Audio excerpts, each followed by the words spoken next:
Le vêtement est imprégné d'une partie de la personne, de l'énergie qui caractérise ce qui anime la personne. Et c'est la raison pour laquelle le vêtement de Jésus guérit la femme à la perte de sang. Votre onction impacte les vêtements que vous portez. Regardez même la similitude avec la culture africaine. Lorsque quelqu'un s'en va loin et qu'il laisse un enfant en bas âge, un vêtement de la personne est prélevé.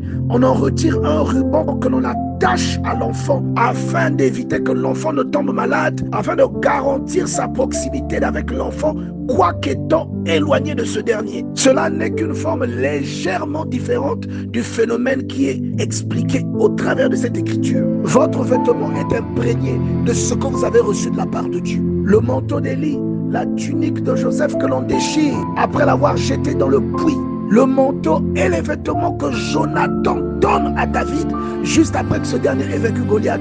Et la Bible précise qu'ils deviennent liés comme une seule âme. Le manteau de Samuel qui se déchire dans les mains de Saül parce qu'il tentait de le retenir.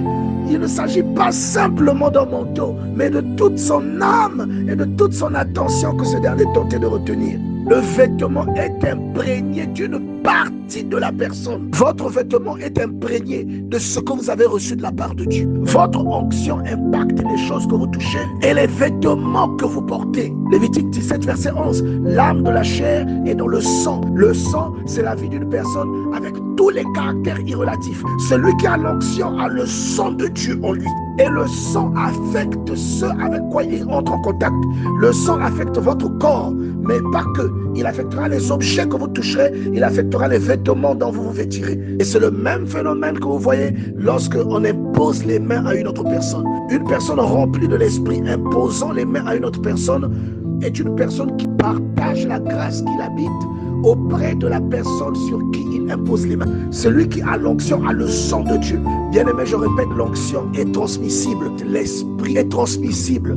C'est pourquoi vous voyez par exemple que votre sang que vous mettez dans l'utérus d'une femme va produire un être humain qui va avoir les mêmes caractéristiques. Vous retrouverez même les tics, la manière de parler, la manière de se tenir debout grâce au sang. Lorsqu'on regarde la personne, on fera le rapprochement avec vous ou encore avec la cogénitrice, c'est-à-dire la maman. Forte probabilité pour que cette personne vous ressemble comme deux gouttes d'eau ou du moins qu'elle ait des traits communs. Celui qui a l'onction a le sang de Dieu. Et le sang affecte ceux avec quoi il entre en contact. L'esprit affecte ceux avec quoi il entre en contact. C'est pourquoi il y a des lieux maudits. C'est pourquoi il y a des endroits qui sont considérés comme souillés. Parce que ce qui est souillé transporte de la souillure. Et c'est pourquoi on parle de lieux sanctifiés. Rappelez-vous de Exode chapitre 3. Le Seigneur dit à Moïse, ôte tes souliers, car la terre sur laquelle tu te trouves est une terre sainte. C'est à cause de la présence de Dieu que cette terre était sainte. Donc l'onction contamine l'environnement auquel il est exposé. C'est pourquoi même un vêtement a pu devenir une source de guérison pour la femme à la perte de sang. Même des ossements ont pu devenir une source de résurrection pour la personne que l'on partait enterrer dans le 2e livre des rois. Des simples mouchoirs, des simples linges que l'apôtre Paul avait utilisés sont devenus une source de désenvoûtement, une source de guérison. Et la Bible va plus loin.